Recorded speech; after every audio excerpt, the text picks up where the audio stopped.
Alright, so we've got some new information here about Season of Discovery. They did a interview with one of the game producers, and they were talking about hardcore WoW, but they also talked about Season of Discovery. So they were talking about if there's going to be hardcore for Season of Discovery, and at the moment they're not planning on doing that. It seems like, but they're going to listen to whatever the players want. They say basically hardcore was asked for by the players, it was created by the players, and that's how they got the inspiration for it, and that's why it exists. So if people want hardcore in Season of Discovery, they're open to the idea. But it's not going to be for a while, because they say here we want to be respectful of those players' journeys, and those players that they're talking about are the people that are still leveling on the real hardcore realms. Maybe they haven't hit 60 yet, maybe they died at 45 and they had to restart or whatever. They want everybody on the real hardcore realms to be able to have the time to finish their journey before they do anything new. So next they talk about some PvP. They're asking about the Ashenvale open world PvP event. And there's going to be, like, I'm kind of picturing it as if it's like Alterac Valley, but in the open world, because they're talking about, like, camps that you have to attack, and there's, like, NPCs that you have to kill or defend, depending on your faction. And, that's how you're going to get Warsong Gulch rep. I believe there's also going to be regular Warsong Gulch, but, in addition to this open world event where you can also get Warsong Gulch rep this way. There's also going to be a world buff that you get from winning the event. It'll be like an item, so it's sort of like a chrono boon. You don't have to worry about logging out immediately after you get this world buff. You just keep the item in your inventory until you're going to go to raid, and then when you go to raid you pop the item, you get the world buff.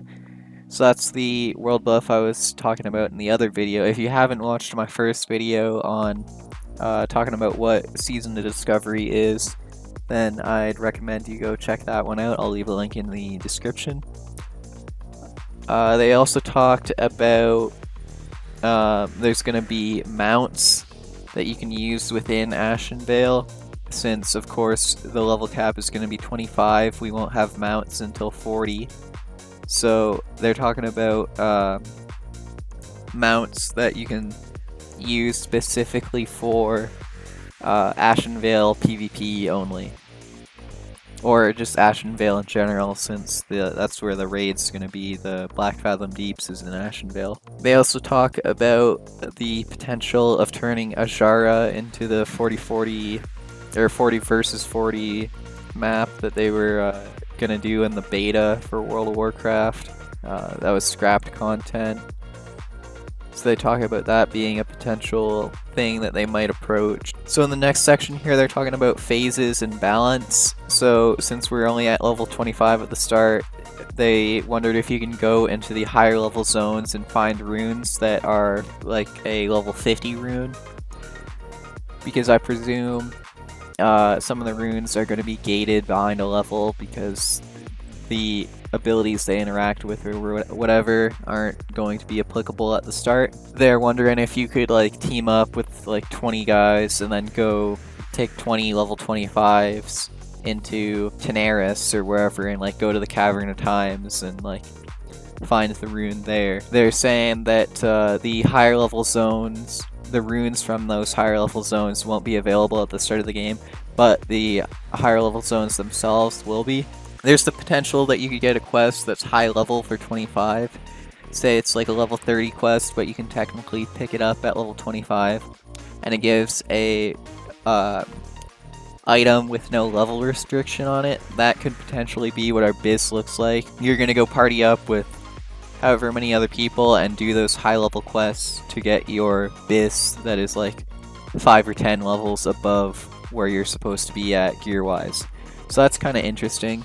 An example, in the Wrath of the Lich King scene, I know that casters get the Inferno Robe, which comes from a high level quest in the Hillsbrad Foothills. It's from the Hillsbrad Foothills, and at level 19, there's no way you're doing that quest yourself, but if you get an 80 to come along and help you, it's It's pretty easy, of course, because you just have to kill like a level 30 mob.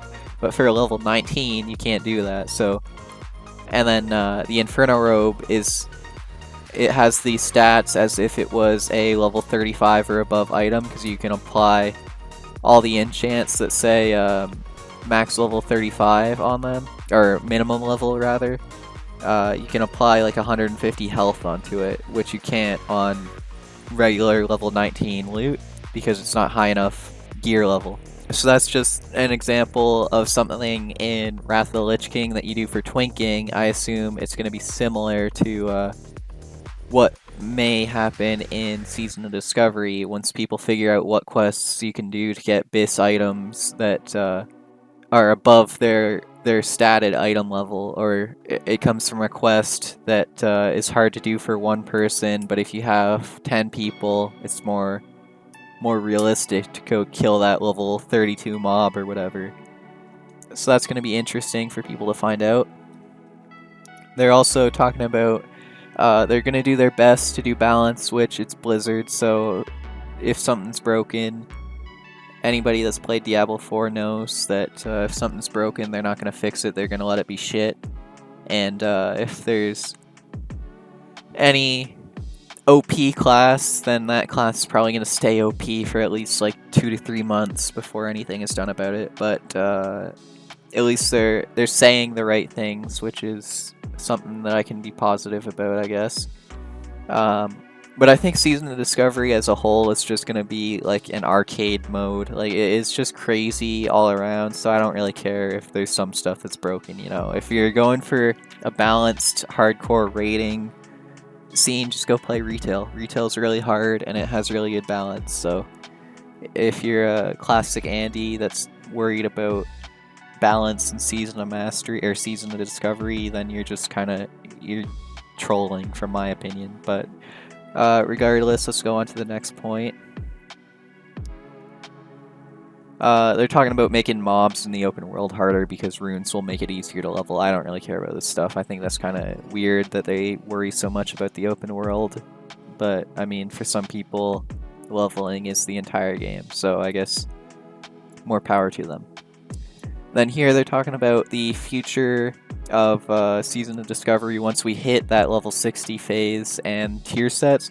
They're talking about if we're going to go into Molten Core or if it's going to be all new content. And they've basically said tier sets for the new specs like Mage Healer and Warlock Tank and Rogue Tank, etc., are on the table. So it's something they might add, it's something they might not add, and it's something I'm not even sure if we're going into Molten Core or not, or if we're just going to get new content. So we'll cross that bridge when we get there, it seems like. But as for the phases themselves, Phase 1 is going to be 25 level cap, Phase 2 is going to be level 40, so we'll have our regular mounts then, and we're probably going to go into like Scarlet Monastery. Then level 50, that might be like something like Blackrock Depths, and then level 60, that's when they're gonna have to worry about, are we going into Molten Core, are we going into Karazhan Crypts, where are we going at level 60? And then they did another interview here. This one, there's a bunch of like spelling mistakes in this. I don't know if that's like verbatim what came from the interview, or if whoever typed up this Wowhead article is just trolling. But they're just talking, this one's more about like Classic Plus and Retail and Hardcore in general. They didn't really talk about Season of Discovery that much in general.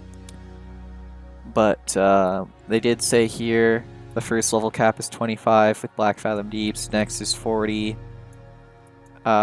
With a lot of Keystone stuff, I assume they're talking about mounts and the end of your talent tree, so you can max out your main talents, so like Bloodthirst and whatever else, Mortal Strike. And then new raid, and then the next one is going to be 50. It's just the same stuff I just said. They're talking about, do they make the new tier sets, do they make the raids the same or not in the same order? So that's all stuff we're going to have to find out. They're saying that the phases themselves will be pretty fast, so this is not a game that you're gonna main, I think. I think they're encouraging a lot of people to play this as like on their alts or in their free time or whatever, because they say it right here. Many people have been coming up to us and saying, oh, I can do level 25, and I agree, that's a really good point. I was not excited for this at first because I thought, oh, I'm gonna have to level to 60 and I don't have time for that and whatever. But going to level 25 has got me really hyped, and then all the weird stuff like level 25 bis, level 25 talents, all the theory crafting. I just did an arcane mage theory craft. Next I'm going to do a warrior theory craft, and I want to do a theory craft for all these new specs at some point, because it's just fun thinking about level 25 and how level 25 is pretty much like a different game entirely, different end game. But they say maybe a month for each phase, which I think a month might be too quick, especially the first phase, getting to 25 and then doing like 1 or 2 reset. Well, I suppose you could do all 4 resets of Black Fathom Deeps if you level quickly, but I want to make alts, I want to play multiple characters, I want to take my time. Also just because I'm busy in real life. I think a month might be fast for the first phase, but they say right here the desire is not to make you play Season of Discovery solely. There's a whole bunch of stuff to do. They want us to play Wrath Classic, 10.2, all that other stuff. So they want to make Season of Discovery go by fast. So yeah, that's pretty much it. That's the new information we have so far about Season of Discovery. I was going to talk about this here, but there's like, I don't even know what this is supposed to mean. It's just apostrophe S. It looks like this article is just not really fleshed out here. But it's basically saying they just want to transform more dungeons into raids and then like add new world events and stuff. So I'll link the article in the description if you want to check it out for yourself and see if maybe they've came back and edited this to make it like more readable. That's pretty much all we know so far about Season of Discovery, and as more stuff comes out, I'll continue making these update videos. So if you want to have up-to-date information on Season of Discovery, make sure you like the video and subscribe. Leave a comment letting me know what theory craft you want me to do next for the Season of Discovery specs. So it could be a spec that already exists, a spec that's coming out, a completely new spec like Warlock tanking, or something that's been in the game but just in a different expansion like Dual Wield Enhancement or Arcane Mage, which I already did. And thanks for watching.